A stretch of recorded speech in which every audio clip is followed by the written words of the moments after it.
I was pretty annoyed with everyone last week when in the first test, we were saying the referees were cheats. I'm going, look, the referees weren't cheating. They were calling the games as the laws are. We don't necessarily agree with the laws, but the referee had to call it, like to suggest that there was some sort of conspiracy and things were going their way. Like you only had to look at the disallowed try for Israel Folau to say, well, Australia should have scored another try. And I just thought, well, the referees were poor. Matt, the refs were poor last week. I don't know that they were poor to any one team. They were poor in 3 or 4 of the matches last week.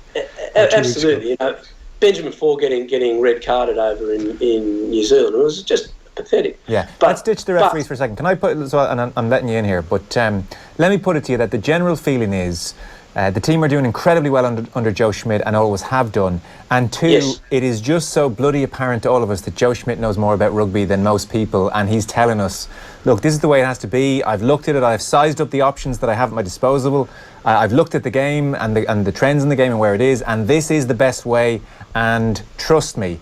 And to a large extent, I think people have gone along with that, and there is an element of trust in Joe in the analysis, which I would argue is very understandable when the results are so good. If I was to sum up the mood in Irish rugby circles, I think that might be it. Yeah, and look, how can you argue? He's a phenomenal coach with a phenomenal record. And it's really funny, whenever I say something about, look, I think the team could attack more, everyone defends Joe like he's a saint and can't do anything. He's a great human being. But you can still have an observation on the game. Now, Australia gave away almost 2-1 penalties. Australia had one of the worst games they've had in a long time. They very rarely do that 2 weeks in a row. They're coming to the Sydney Football Stadium. They've lost one game at the Sydney Football Stadium in almost 20 years. Now, they don't play there all the time. It is a fantastic place to play Sydney. To play rugby. It's a sellout. It's 45,000 capacity. They'll probably break the record. Yeah. The pubs around Paddington, the Sydney Football Stadium, will be packed. It's exactly like Dublin. It's all terrace housing, pubs on every corner.